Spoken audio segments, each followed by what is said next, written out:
Hello everyone, welcome to being teacher. बहुत से बच्चों के फॉर्म जो हैं अभी भी सही नहीं हो पा रहे हैं, तो परेशान मत होइए, बिल्कुल भी टेंशन मत लीजिए। फॉर्म आपके सही होंगे और ये वादा है मेरा, ठीक है। लेकिन इसके लिए आपको ये पूरा वीडियो देखना पड़ेगा, क्योंकि एक हर चीज़ का एक प्रोसेस होता है, और प्रोसेस अगर आपने उसको किया है तो वेट करिए और आपका फॉर्म ज़रूर सही होगा, ठीक है। तो जिन लोगों का फ़ोटो और साइन अपलोड हो गया है, इमेज डिस्क्रिप्शंसी का जो मैसेज आता है, ठीक है, कि आपका जो इमेज है इनकरेक्ट है, फ़ोटो जो है, साइन जो है वो इनकरेक्ट है, तो आज हम कुछ बातें समझेंगे कि इमेज का मतलब सिर्फ फ़ोटो नहीं होता है, साइन भी होता है। तो उन सारी बातों को समझेंगे कि आपका अभी तक साइन और फ़ोटो अप्रूव क्यों नहीं हुआ है, क्या रीज़न है। और एक बहुत ही बड़ी खबर है कि बीएड और डीएलएड बच्चों के लिए जिन लोगों ने सीटेट का फॉर्म फिल किया है, उसमें कोड का थोड़ा सा मैं आपको एक मैं बताता हूँ, क्योंकि कोड बहुत से बच्चों ने 2 पहले फिल कर दिया था, ठीक है। क्योंकि बहुत से बच्चों ने कोड 2 पहले फिल कर दिया था। अब वो ये कह रहे हैं कि सर मैंने तो 2 ऑलरेडी कोड पहले फिल कर दिया है और करेक्शन में 2 जो कोड है वो वही आ गया है, ठीक है, तो मेरा तो सही हो जाएगा। तो ऐसा नहीं है। आपने जो फिल किया है वहाँ की क्वालिफिकेशन जो कोड थी, जो वहाँ पे जो क्वालिफिकेशन कोड फिल किया हुआ था ना, जैसे अगर आप कोड 2 की बात करें, तो कोड 2 में वहाँ पे जो क्वालिफिकेशन कोड फिल किया हुआ है ना, जो पहले क्वालिफिकेशन कोड था वो था 1 ईयर बैचलर, ठीक है, मतलब 1 ईयर बैचलर इन एजुकेशन, वो था 1 साल वालों का। तो वो पहले वाला अलग है, इस बार वाला अलग है। तो आपके जो फॉर्म है ना, आपको जो फॉर्म है उस पे जो है पहले वाला जो है क्वालिफिकेशन लिखा हुआ है, चाहे उसमें कोड भले ही 2 लिखा हो, ठीक है, लेकिन आपका जो क्वालिफिकेशन है वो लिखा हुआ है वही पहले वाला कि 1 ईयर बीएड वाला, ठीक है।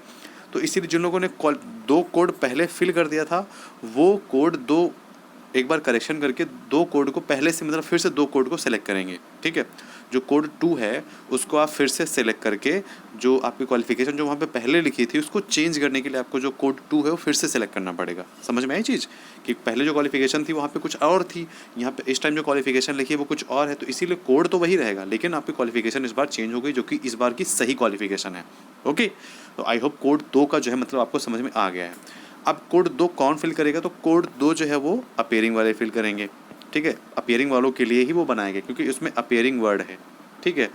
और अगर पास वाले जो लोगों ने पास कर लिए, जो लोग पास हो गए हैं बीएड, अगर वो भी कोड 2 फिल करते हैं तो भी सही है, ठीक है। लेकिन जिन लोगों ने कोड 7 फिल किया है, तो बहुत से बच्चे पूछ रहे सर क्या हमें कोड 7 फिल किया, हम क्या उसको 2 कर दें?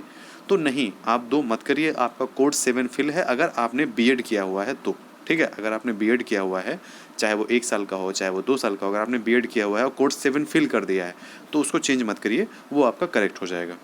ओके, तो देखिए आपका कोड का प्रॉब्लम सॉल्व हो गया है। जिन लोगों ने अपीयरिंग फिल किया था, जिन लोगों ने कोड 7 फिल किया था, जो लोग पास थे, तो कोड सही है। लेकिन मेन चीज़ था अपीयरिंग वालों के लिए, कि जिन लोगों ने कोड 2 फिल किया है, ठीक है, वो अपीयरिंग वालों के लिए ज़्यादा प्रेफर करता है, ठीक है। तो जो लोग अपीयरिंग में हैं वो कोड 2 फिल करें। ओके, तो आई होप आप समझ में आ गया। जो लोग, बहुत से बच्चे पहले थे तो वो लोग अपीयरिंग में थे, तो उन लोगों ने क्या किया था, 1 ईयर वाला बैचलर कर दिया। लेकिन नहीं, अभी इस बार आपको चेंज करना है, क्योंकि क्वालिफिकेशन चेंज हो गई है। ओके, तो कोड 2 ही फिल करना है, लेकिन करेक्शन करके करना है। कोड 2 को अगर आपने फिल किया पहले से ही, तब भी आपको करेक्शन करना पड़ेगा। ओके, तो कोड का प्रॉब्लम सॉल्व हो गया। अब हम बढ़ते हैं अपने कोड 2 और 7 में क्या इशू है। तो ये मैंने आपको समझा दिया कि कोड 2 और 7 का इशू क्या है पूरा। ओके, तो आई होप आपको समझ में आ गया होगा। उसके बाद अगर हम आगे बढ़ें, तो यहाँ पे लिखा है कि फ़ोटो और साइन अप्रूव नहीं हुआ है, ठीक है। मतलब फ़ोटो और साइन, आपका इमेज डिस्क्रिपेंसी का ऑर्डर आया था, मतलब इमेज डिस्क्रिपेंसी का आपको मैसेज आया था एक, लेकिन आपका जो फ़ोटो है और साइन जो है, जो भी इनकरेक्ट था, वो आपका करेक्ट नहीं हुआ है। और अभी भी वहाँ पे एडमिन अप्रूव्ड करके लिख के आ रहा है कि अगर आपका एडमिन अप्रूव नहीं करेगा तो आपका एडमिट कार्ड रिलीज़ नहीं होगा, आप एग्ज़ाम नहीं दे पाएंगे, ठीक है। तो इस तरीके से वहाँ पे लिख के आ रहा है। तो इसका सोल्यूशन एक ही है, ठीक है, कि देखिए अगर आपने फ़ोटो अपलोड कर दिया है, तो सबसे पहले तो आप नीचे टेलीग्राम पे डिस्क्रिप्शन बॉक्स में एक लिंक दिया हुआ है, ठीक है, कांटेक्ट करके, तो या तो जा करके टेलीग्राम पे @beingpieces करके सर्च कर लीजिए, ठीक है। तो उस पे आईएएस का लोगो, मतलब आईएएस का डीपी लगा हुआ है, लोगो लगा हुआ है, एक तरीके से कह सकते हैं। तो वहाँ पे आप मुझे मैसेज करिए और मुझे अपना फ़ोटो सेंड करिए कि मैंने सर ये फ़ोटो मेरा पहले वाला था और ये फ़ोटो मेरा बाद वाला है, ठीक है। सर क्या हो जाएगा, क्योंकि मुझे पता है कि मतलब कौन से फ़ोटो अप्रूव हो रहे हैं और कौन से फ़ोटो रिजेक्ट हो रहे हैं। तो आप चाहें तो वहाँ पे मुझे कर सकते हैं। एक काम आप तो ये कर सकते हैं। दूसरा काम आप ये कर सकते हैं कि अगर आपको ये लग रहा है कि आपका फ़ोटो अप्रूव नहीं हुआ है, तो आप कॉल करिए सीटेट को, ठीक है। सीटेट की वेबसाइट पे जाइए, वहाँ पे आपको नंबर दिया होगा, वहाँ से नंबर ले करके आप कॉल करें सीटेट को। इतनी जल्दी कॉल नहीं लगेगा, कम से कम आपको 100 टाइम मतलब कॉल करनी पड़ेगी, तो उसमें कहीं जा कर के एक से मतलब एक बार कॉल लग पाता है। ठीक है। वहाँ पे आपको उनको मतलब अपनी तरीके से समझाना है कि सर मेरा फॉर्म मतलब मैं एडिट नहीं कर पा रहा हूँ, तो मुझे एडिट करने का चांस दें, तो वो आपको एडिट करने का चांस दे देंगे। लेकिन अगर तब भी वो नहीं दे रहे हैं तो आप नीचे टेलीग्राम पे मैंने बताया आपको कॉन्टैक्ट करके लिखा होगा, आप मुझसे कॉन्टैक्ट करिए, लिंक दिया है, लिंक पे जब जुड़िए और साथ ही में मुझे जो बीइंग पीसेस करके @बीइंग पीसेस करके ऐसे लिखा हुआ है, ठीक है, बीइंग पीसेस एक में ही है लिखा हुआ, ये सर्च करिए टेलीग्राम पे और मुझे मैसेज करिए, मैं आपको उसका सोल्यूशन दूंगा, ठीक है। घबराना नहीं है। लेकिन अब जिन लोगों ने फ़ोटो अपलोड कर दिया है, अब उनके लिए क्या, तो जिन लोगों ने फ़ोटो अपलोड कर दिया है वो कम से कम 3 से 4 दिन वेट करें, ठीक है। और कभी कभी हो सकता है 5 दिन भी वेट करना पड़े, लेकिन आपके पास इतना टाइम नहीं है, ओके। तो इसके लिए आप मुझे मैसेज करें, ठीक है, टेलीग्राम पे जाएं और मुझे मैसेज करें, मैं आपको इसका सोल्यूशन बताता हूँ। क्योंकि यहाँ पे सोल्यूशन आपको देखिए, यहाँ पे सोल्यूशन थोड़ा सा एक मतलब एक आसान भाषा में नहीं है, इसलिए मैं यहाँ पे सोल्यूशन नहीं बता सकता हूँ। आप मुझे टेलीग्राम पे कांटेक्ट करें, ठीक है, तो मैं आपको बताऊँगा। क्योंकि 3-4 दिन आराम से लग जाते हैं अप्रूव होने में। तो सबसे पहले आपको समझ में आना चाहिए कि अप्रूव क्यों नहीं हो रहा है। तो इसका एक यही रीज़न है कि अप्रूव हो जाएगा अगर आपने पैरामीटर आपके जो हैं क्लियर फ़ोटो है, अगर आपका जो नेक है वो सीधा है, ठीक है, आपके चेहरे पर बहुत ज़्यादा लाइट नहीं है, ओके, शैडो नहीं है आसपास, कहीं छाया नहीं बन रही, मतलब आपके फेस की इस तरीके से कोई भी मतलब शैडो नहीं बन रहा है, तो आपका अप्रूव हो जाएगा।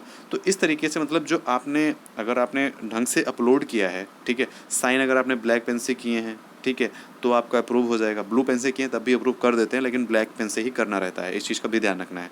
तो अप्रूव के लिए परेशान मत होइए, अप्रूव हो जाएगा। और अगर अप्रूव नहीं होता है, अगर अप्रूव नहीं हुआ है तो सिंपल सी बात है, प्लीज़ मुझसे कांटेक्ट करिए, ठीक है। आप टेलीग्राम पे जाइए, टेलीग्राम में मैंने लिंक आपको नीचे डिस्क्रिप्शन बॉक्स में दिया हुआ है, आप मुझे वहाँ पे कांटेक्ट करिए, कैसे क्या करना है, फिर मैं आपको वहाँ पे प्रॉपर तरीके से कॉल करके मैं आपको या फिर मैं वहाँ पे आपको मैसेज के थ्रू या रिकॉर्डिंग के थ्रू मैं आपको वहाँ पे बता दूंगा, ठीक है। तो एक तरीके से वहाँ पे हो जाएगा।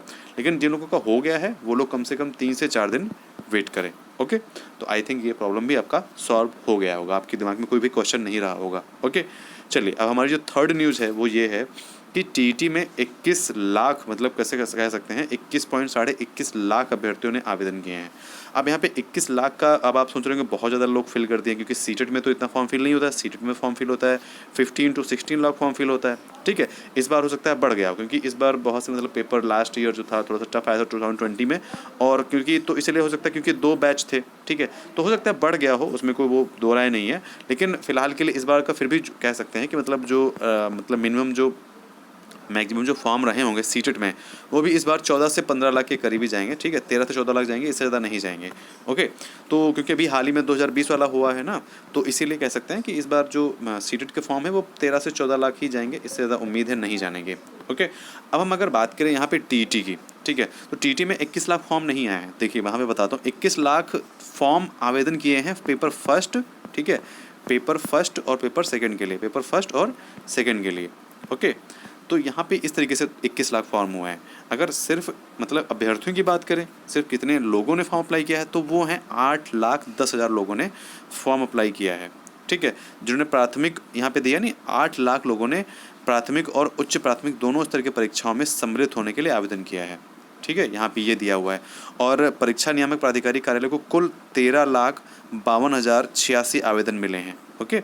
और परीक्षा 28 नवंबर को 2 पालियों में कराई जाएगी। तो यहाँ पे एक तरीके से कह सकते हैं 13 लाख लोगों ने फॉर्म फिल किया है, 21 लाख लोगों ने फॉर्म नहीं फिल किया है, 13 लाख लोगों ने फॉर्म फिल किया है, जिसमें कि 8 लाख लोगों ने दोनों पेपर देने का डिसाइड किया है। परीक्षा जो 28 नवंबर को दोनों पालियों में कराई जाएगी। और क्या नाम यहाँ पे 7 अक्टूबर से फॉर्म जो है ऑनलाइन आवेदन होने लगे थे। इस बीच में थोड़ा सा डीएलएड वालों के लिए जो एनआईओ से थे उनका थोड़ा सा मतलब हाई कोर्ट में याचिका वगैरह दायर की गई थी, तो एक दिन की जो डेट है वो एक्सटेंड कर दी गई थी, ठीक है। जो अंतिम तिथि थे वो 28 अक्टूबर तक जो है वो कर दी गई थी, मतलब फीस वगैरह सबमिट करने का जो लास्ट डेट थे तो 26 थी, पहले 25 थी, तो एक दिन एक्सटेंड कर दिया था, क्योंकि 23 से 24 को एनआईओ वालों का जो है एक डिसीजन आया था हाई कोर्ट से, तो उसकी 25 थी, तो उसको क्या कर दिया था 26 कर दिया था। तो इसीलिए जो पूरा सब फॉर्म वगैरह सबमिट करने का, फीस सबमिट करने का जो पूरा लास्ट डेट था वो 28 अक्टूबर था। तो ये मान के चलिए कि फॉर्म इस बार बहुत अच्छी मात्रा में पड़े हैं, अच्छी संख्या में पड़े हैं, ठीक है। 2 पालियों में पेपर होगा, पेपर फर्स्ट और पेपर सेकेंड, ठीक है। तो इस चीज़ का भी ध्यान रखना है कि आपको लापरवाही बिल्कुल नहीं करनी है, तैयारी अच्छे से करनी है। सीटेट में भी अच्छे से फॉर्म फिल हुए हैं। सीटेट आपका सेंट्रल जॉब के लिए होता है, और जो यूपी टेट है वो आपका स्टेट जॉब के लिए होता है। यूपी टेट के लिए ही होता है, ठीक है, यूपी की जॉब के लिए ही रहता है। तो आई होप कि आपको समझ में आ गया होगा। और अगर फिर भी कोई डाउट रहता है, हाँ, वन मोर थिंग बहुत ही इंपॉर्टेंट है कि एक चीज़ याद रखना यार, आप लोग करेक्शन जो कर रहे हैं ना, करेक्शन के बाद आप लोग कन्फर्मेशन पेज ध्यान डाउनलोड करने के लिए बहुत ज़रूरी है। मैं इसका एक अलग से वीडियो बनाऊंगा, मैं बहुत लास्ट में बोल रहा हूँ, पता नहीं आपने पूरा वीडियो देखा ही नहीं देखा है। अगर आपने पूरा वीडियो देखा है तो नीचे कमेंट करें कि यस सर मैंने पूरा वीडियो देख लिया है। थोड़ा सा मुझे लग जाएगा कि हाँ मतलब अधिक से अधिक बच्चों ने पूरा वीडियो देखा है। ये बहुत इंपॉर्टेंट था, मैं भूल गया स्टार्टिंग में बताना। ये इंपॉर्टेंट है कि आप लोग कन्फर्मेशन पेज देखते रहिए, क्योंकि अगर आपने कन्फर्मेशन पेज अभी डाउनलोड नहीं किया ना तो हो सकता है बाद में आपको उसको एक्सेस ना दें। ठीक है, बहुत ज़रूरी है कन्फर्मेशन पेज डाउनलोड करना। तो इसीलिए आप रेगुलरली चेक करते रहिए वो बच्चे जिन लोगों का फ़ोटो या साइन मतलब अपलोड जो है मतलब लेट में किए हैं। ठीक है, मतलब जिनका फ़ोटो या साइन इनकरेक्ट हुआ है, तो वो लोग इस चीज़ का बहुत ज़्यादा ध्यान रखें कि आपने कन्फर्मेशन पेज डाउनलोड किया है नहीं किया, क्योंकि ये तभी डाउनलोड होगा, ठीक है, जब आपका नया फ़ोटो अपडेट होगा, नया साइन अपडेट हो जाएगा, तो तभी उसको वैलिड भी माना जाएगा, पुराना वैलिड नहीं माना जाएगा। ठीक है, तो नया जब आप साइन या फ़ोटो अपलोड करते हैं और जब वो अपडेट हो जाएगा उसके बाद जो डाउनलोड करेंगे वही वैलिड माना जाएगा। समझ में आया? तो आई होप कि आप लोगों को पूरा वीडियो देखा होगा और आप लोगों को पूरा नॉलेज मिला होगा।